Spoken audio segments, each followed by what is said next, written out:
Hello विद्यार्थी मित्रांनो, कशात आपण? आय होप सर्वजण मजेत आहात आणि चांगल्या प्रकारे अभ्यास करतात। आजचा जो आपला व्हिडिओ असणार आहे तो असणार आहे पास्ट परफेक्ट टेन्सवर। पास्ट परफेक्ट टेन्सला मराठीमध्ये म्हणतात पूर्ण भूतकाळ। तर पूर्ण भूतकाळ जो आहे पास्ट परफेक्ट टेन्स आहे, तर ओळखायचं कसं, त्याचे नियम काय आहेत, ओके, आणि परीक्षेत कशा पद्धतीचे प्रश्न येतात ते मी तुम्हाला आज या व्हिडिओमध्ये समजून सांगणार आहे। जसं तुम्हाला स्क्रीनवर दिसतंय बघा की सेट व्हिडिओ क्वालिटी 1080 पिक्सल, तर ती कशी करायची त्यासाठी सुद्धा काय केलं तर व्हिडिओ तुमच्या समोर दिसतोय त्याप्रमाणे तुम्ही काय करा तर ॲक्शन करून किंवा तशा प्रकारे क्लिक करून तुम्ही काय करा तर सर्वप्रथम 1080 आपली व्हिडिओची क्वालिटी सेट करून घ्या। ओके, आय होप तुम्ही आता 1080 ही व्हिडिओ क्वालिटी सेट केलेली आहे। आता आपण सुरुवात करतोय मग पास्ट परफेक्ट टेन्सला समजून घ्यायला। बघा, पास्ट परफेक्ट टेन्स म्हणजे मी तुम्हाला सांगितलंय पूर्ण भूतकाळ। तर ह्या पूर्ण भूतकाळाचं काय वैशिष्ट्य आहे किंवा मग हे पूर्ण भूतकाळ काय असतो, तर त्यासाठी सर्वप्रथम नियम दिलेला आहे। बघा, नियम म्हणजे काय तर ही एक डेफिनेशन आहे पास्ट परफेक्ट टेन्सची। ती म्हणजे काय, पास्ट परफेक्ट टेन्सचा वापर केव्हा केला जातो, इट इज यूज्ड काय करण्यासाठी याचा वापर केला जातो, to talk about time up to a certain point in the past. म्हणजे या काळातून किंवा या टेन्समधून कुठल्या प्रकारचा टाइम दाखवला जातो, एक certain point in the past, एक भूतकाळातील एक सर्टन पॉइंट सांगण्यासाठी पास्ट परफेक्ट टेन्सचा वापर केला जात असतो। जसं she had publish her first poem, तिने तिची पहिली पोएम पब्लिश केली होती। Okay, she had publish her first poem.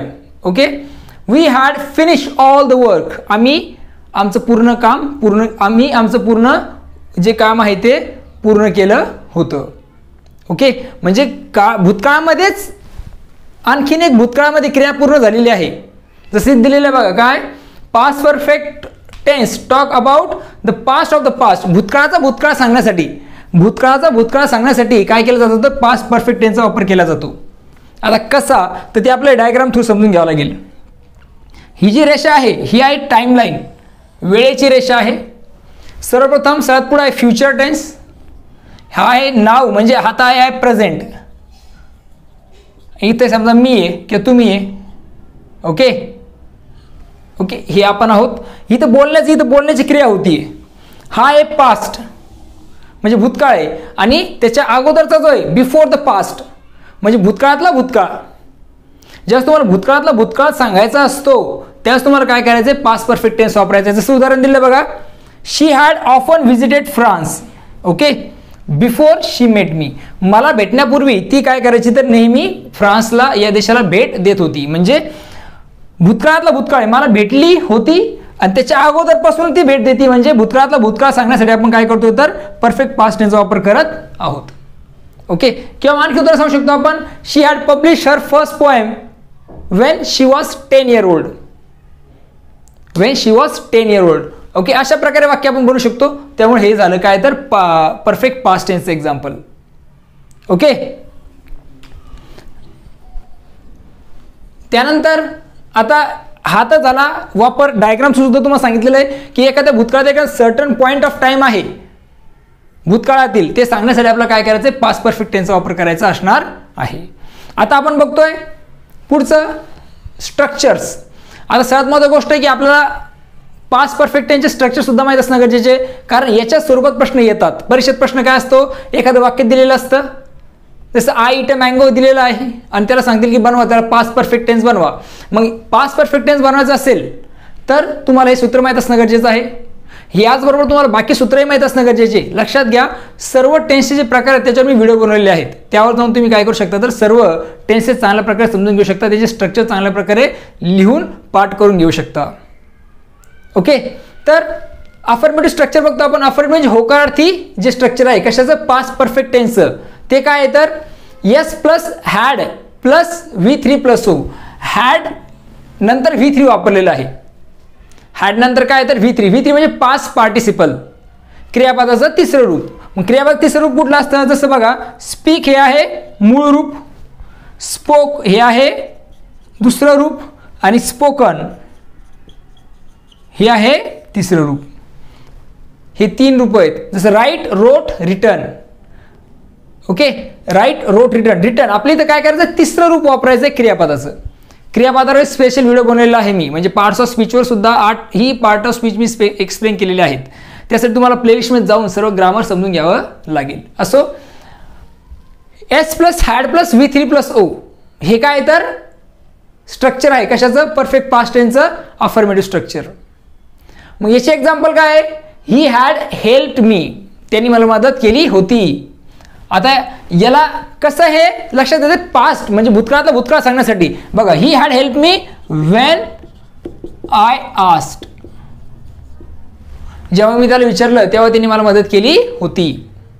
Okay, भूतकाळातला भूतकाळ सांगण्यासाठी आपण पास्ट परफेक्ट टेन्स वापरतोय. त्यानंतर आहे दे हॅड प्लेड क्रिकेट, ते क्रिकेट खेळले होते. म्हणजे भूतकाळात ते क्रिकेट म्हणजे ती क्रिया तिथे संपून गेलेली होती. I had practice the song, मी सॉन्गची प्रॅक्टिस केली होती. ओके, मी सॉन्ग गीत गाण्यासाठी काय केली तर प्रॅक्टिस केली होती. Before I went on stage, अशा प्रकारे आपण ॲड करू शकतो त्यासोबत. ओके, असो, सायली हॅड स्टडीड हार्ड, सायलीने चांगला अभ्यास केला होता. आता हे झाले एक्झाम्पल्स अफर्मेटिव्ह स्ट्रक्चरचे. आता यानंतर निगेटिव्ह स्ट्रक्चर. पास्ट परफेक्टचं काय तर निगेटिव्ह स्ट्रक्चर काय आहे, सोपं आहे.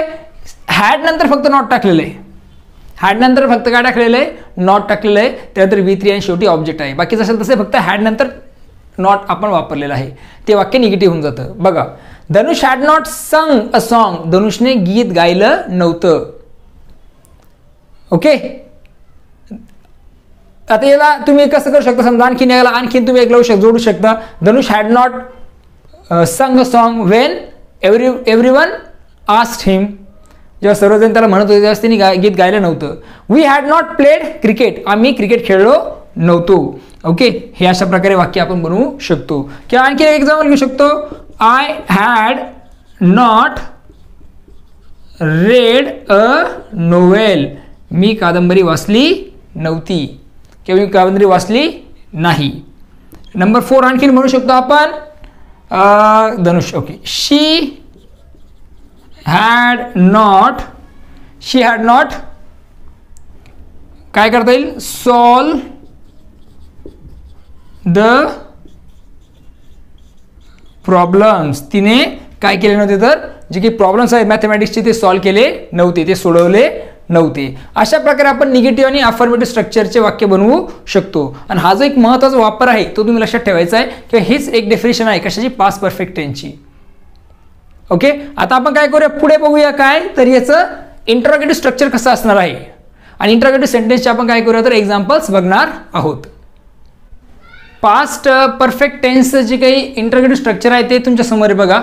फक्त आपल्याला हॅडने सुरुवात करायची आहे आणि बाकीच असेल तसेच सब्जेक्ट अगोदर हॅड लिहा, फक्त had plus subject plus V3 plus object आणि शेवटी क्वेश्चन मार्क द्यायला विसरायचं नाही. आणि हे जे इंटरोगेटिव्ह स्ट्रक्चर आहे, इंटरोगेटिव्ह स्ट्रक्चर म्हणजे काय, प्रश्नार्थक वाक्याचं होकारार्थी हे स्ट्रक्चर आहे. नकारार्थी स्ट्रक्चर काय आहे, hadn't plus subject plus V3, फक्त हॅडला नॉट ॲड करून द्यायचं, हॅडचं hadn't, subject plus V3 plus object शेवटी क्वेश्चन मार्क. हे झालं निगेटिव्ह स्ट्रक्चर कशाचं, पास्ट परफेक्ट टेन्सचं. आता एक्झाम्पल्स बघूया आपण.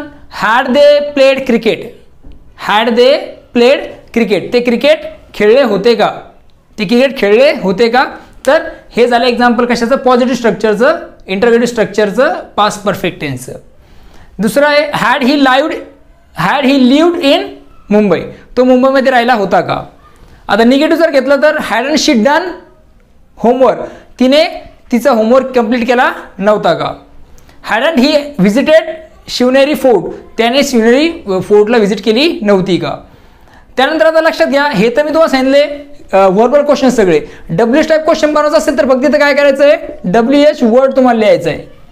WH वर्ड लिहा, वाक्य काय होऊन जाईल तर WH टाईप क्वेश्चन होऊन जाईल.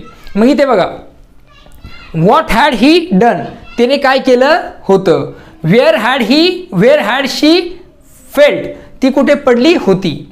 ओके, हे प्रश्न विचारले गेलेत कशामध्ये, पास्ट परफेक्ट टेन्समध्ये. अशा प्रकारे आपण प्रश्न विचारू शकतो.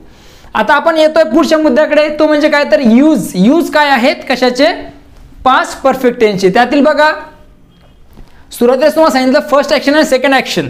फर्स्ट ॲक्शन म्हणजे प्रिव्हियस, भूतकाळात घडलेल्या अगोदरची जी ॲक्शन असेल त्यासाठी आपण clear cut past perfect tense वापरतोय.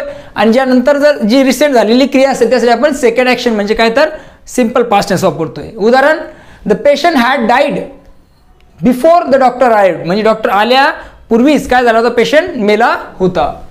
वेन ही रीच देअर, जेव्हा तो तिथे पोहोचला, the programme had started, programme सुरू झाला होता. म्हणजे काय तर ही ॲक्शन जी आहे ती पूर्वीची आहे आणि त्यानंतर ही घडली. प्रोग्राम सुरू झाला होता जेव्हा तो तिथे पोहोचला. म्हणजे एखादी ॲक्शन जी खूप अगोदर घडलेली असेल त्याच तुम्हाला काय करायचं तर परफेक्ट पास्ट टेन्स वापरायचा आहे. आणि त्याच्यानंतर जे टेन्स येईल तो कशाचा येईल तर सिम्पल पास्ट टेन्स येईल. परफेक्ट टेन्सचा आणखीन एक वापर तो म्हणजे काय तर एखादी इच्छा असेल भूतकाळातील ती सांगण्यासाठी पण आपण काय करत असतो तर हॅडचा वापर करत असतो. जसं की I wish I had not wasted my time, माझी अशी इच्छा आहे की जर समजा मी माझा टाईम वेस्ट केला नसता तर. म्हणजे ह्यावेळेस सुद्धा आपल्याला दिसतं की वापरलेलं काय तर परफेक्ट पास्ट टेन्स वापरलेला आहे. हे सांगण्यासाठी सुद्धा काय केलं जातं तर परफेक्ट टेन्सचा वापर केला जातो एखादी भूतकाळातील डिझायर सांगण्यासाठी, इच्छा सांगण्यासाठी. आता पुढे महत्त्वाची गोष्ट बघा की जर यासाठी आणखी सूचना आहे बघा. हा नियम समजल्यानंतर सुद्धा तुम्ही काय करा तर डायरेक्ट इनडायरेक्ट स्पीचचा माझा व्हिडिओ अवश्य बघा, म्हणजे तुम्हाला ही कन्सेप्ट आणखी चांगल्या प्रकारे क्लिअर होईल. तर काय दिलेलं आहे, जेव्हा रिपोर्टेड स्पीच हा कशामध्ये असेल परफेक्ट प्रेझेंट टेन्समध्ये असेल. रिपोर्टेड स्पीच कुठलं आहे, हे रिपोर्टेड स्पीच आहे. कशामध्ये ते प्रेझेंट परफेक्ट टेन्समध्ये आहे, बरोबर आहे की नाही. शी हॅज हेल्प मी, हॅज आलं म्हणजे काय तर ते प्रेझेंट परफेक्ट टेन्स आहे. तर त्याला काय करायचं तुम्हाला पास्ट परफेक्टमध्ये बदलवायचं आहे. कशामध्ये, इनडायरेक्ट स्पीचमध्ये. कंडिशन असेल हा जो रिपोर्टिंग वर्ब आहे तो काय असणं गरजेचं आहे, पास्ट टेन्स असणं अपेक्षित आहे. त्यावेळेस तुम्ही काय करू शकता, याचं रूपांतर कशात करू शकता, पास्ट परफेक्ट टेन्समध्ये करू शकता. कशा प्रकारे होईल बघा. ही सेड तशाला तसा, that as a conjunction. She has काय होईल, हॅड हेल्प्ड हिम. हॅड म्हणजे प्रेझेंट परफेक्ट होतं त्याचं काय झालं, पास्ट परफेक्ट झालंय. हा नियम सुद्धा महत्त्वाचा असणार आहे, हा सुद्धा तुम्ही लक्षात असू द्या. त्यानंतर पुढचं एक्झाम्पल दिलेलं आहे. जर रिपोर्टेड स्पीच हा सिम्पल पास्ट टेन्स असेल, मग हा काय सिम्पल पास्ट टेन्स आहे रिपोर्टेड स्पीच जर असेल तर त्याचा सुद्धा बदल तुम्हाला काय करायचं आहे, पास्ट परफेक्ट करायचा आहे. ओके, तर कसं येईल ते, she said that he had lived at Mumbai. Okay, अशा प्रकारचं आन्सर याचं यायला हवं. ओके, त्याचं आन्सर तसं येईल. आता सगळ्यात महत्त्वाची गोष्ट जी आहे ती तुम्हाला सांगतो की हे समजलं, हे तुम्हाला मी समजून सांगितलंय वापर, परंतु यासाठी तुम्ही कशाचे डायरेक्ट इनडायरेक्ट स्पीचचे व्हिडिओसुद्धा अवश्य बघा. आय होप तुम्हाला आजचा जो व्हिडिओ आहे पास्ट परफेक्ट टेन्सचा तो चांगला समजलेला आहे. काही अडचणी असतील तर कमेंट सेक्शनमध्ये कळवायला मला विसरू नका. चॅनलला लाईक, शेअर आणि सबस्क्राईब अवश्य करा. तुमच्या मित्रांसोबत आपलं चॅनल निश्चित शेअर करा. चला तर आता पुन्हा भेटूया नवीन व्हिडिओमध्ये. बघत राहा आपलं यूट्यूब चॅनल. तोपर्यंत थँक्यू अँड टेक केअर.